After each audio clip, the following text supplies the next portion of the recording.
Hey, hi, humans and species. Do you know who's watching this? So, lately I've been working on projects and didn't have much to show on my Instagram. And that's why I went to my archive searching for old favorite art to post. And there was time in 2014 I did number of drawings with watercolor and ink. There's just something about them that I really adore and want partially to go back to. And by the way, that's where the technique for this piece comes from. And I often say that I'm bad with watercolor, but actually I'm bad with just watercolor. Like ink is the total game changer because it gives me lines and shapes to follow and fill in the actual color. And when using only paint, I'm getting lost with those watercolor spots.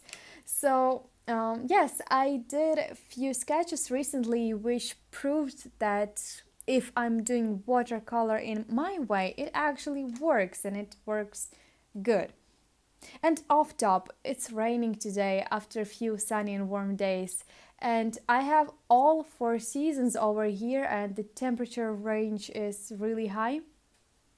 So the seasons play a really huge part in my life, and as they change, I notice more and more little things like how fast and which of the trees are blooming and when bees and bugs appear. And today's rain is totally different from the previous ones because it is the first rain that smells of welcoming, fresh, and alive spring.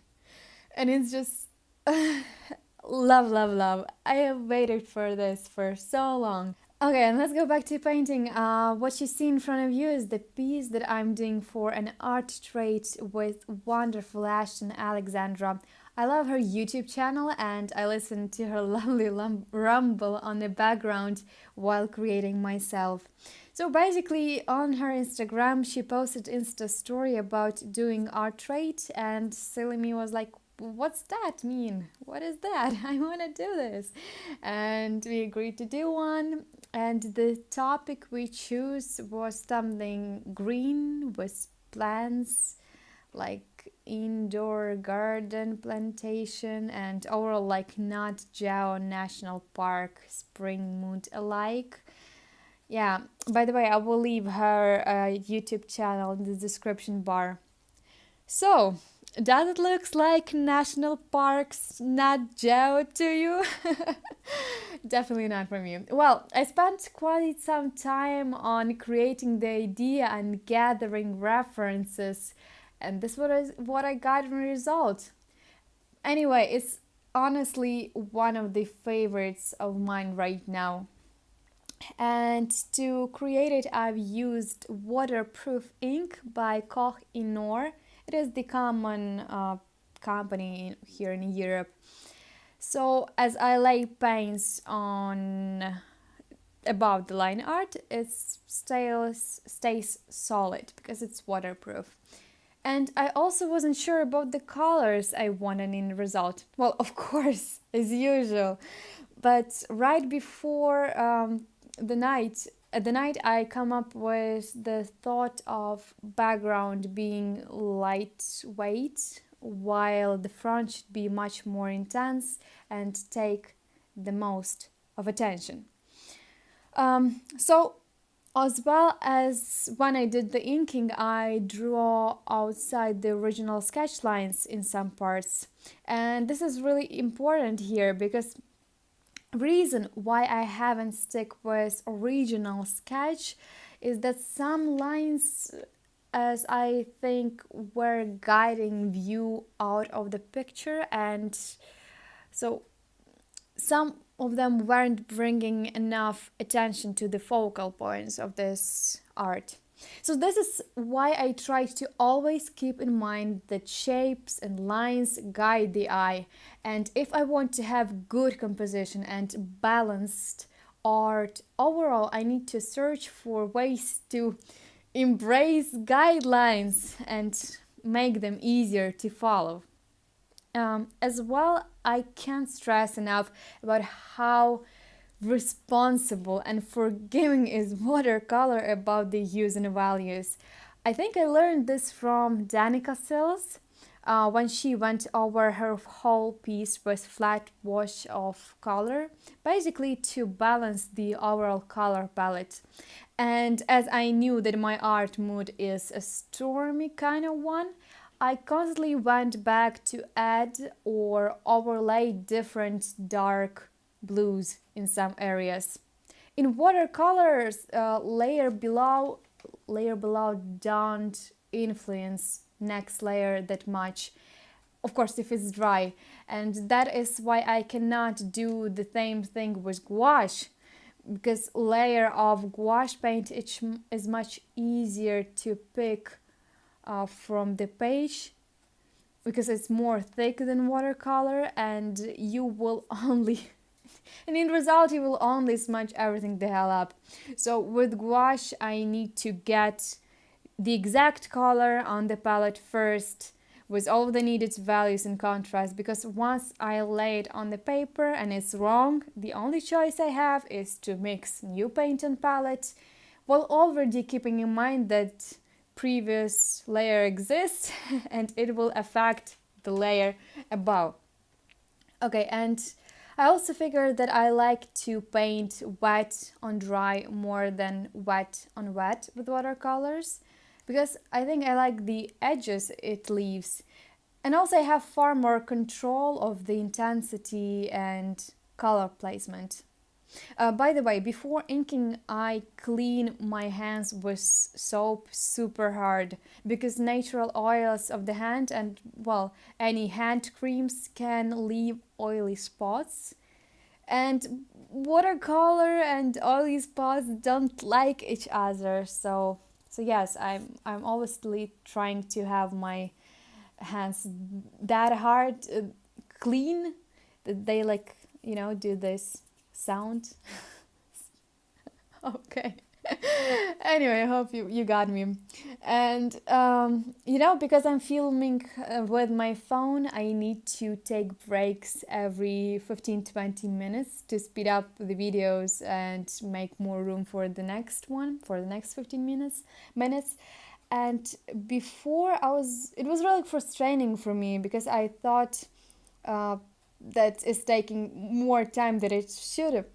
But, somehow I got used to that, and it's really right now helping me to constantly get rest from the piece and have fresher eyes when I'll return to it. And while I'm doing the dishes or watering the plants or doing the home chores, I just coming up with the new ideas and ways to improve this current piece. So this is a good thing. Well, if life gives you lemons, yes. And in front of, oh, by the way, you can see that the sun is visiting us at the moment on the screen. Yay, hello, the sun. Nice to have you here. Yeah, so in front of me I also have my old art as kind of style reference. You'll see it in the end of the video. And I do visit my old sketchbooks over and over again for inspiration, or just to get back to the original art road. And I'm not actually joking. When I feel confused with my art choices, I look back and kind of feel where I was heading to. Of course, not everything of my old art is good. It's mostly bad, but there are some pieces that just helps me to see my way more clear. And that is the reason why I'm so against of the idea of selling sketchbooks. Like, you give away part of yourself. I definitely don't trust myself, my tactile touchy memory enough to be satisfied with the digital copies. And it became sort of a habit of mine to have old sketches and old art as a reference. Like, I find sometimes that most of my table space filled with open sketchbooks with the sketches I love the best. Like, especially with faces and faces and stuff. I think that feels like me and is my and only my art.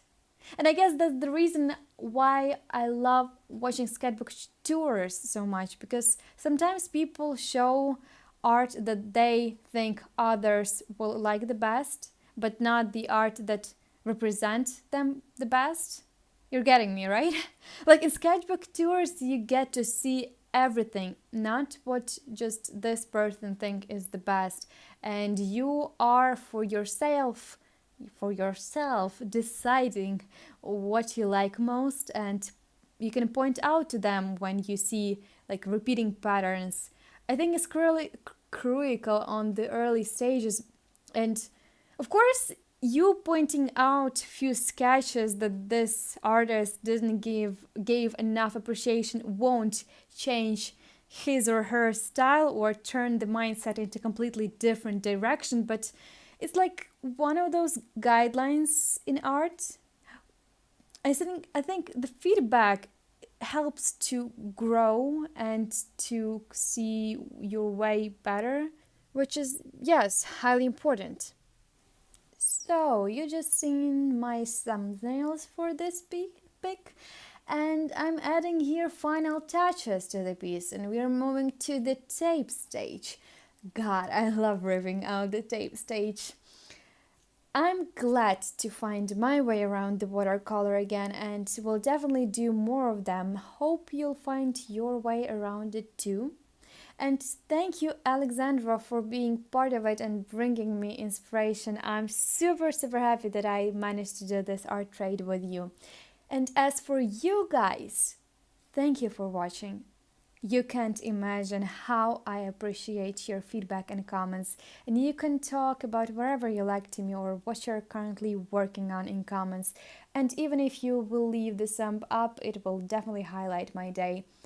And I want you to honestly feel welcomed here. So carry your own thing and keep creating.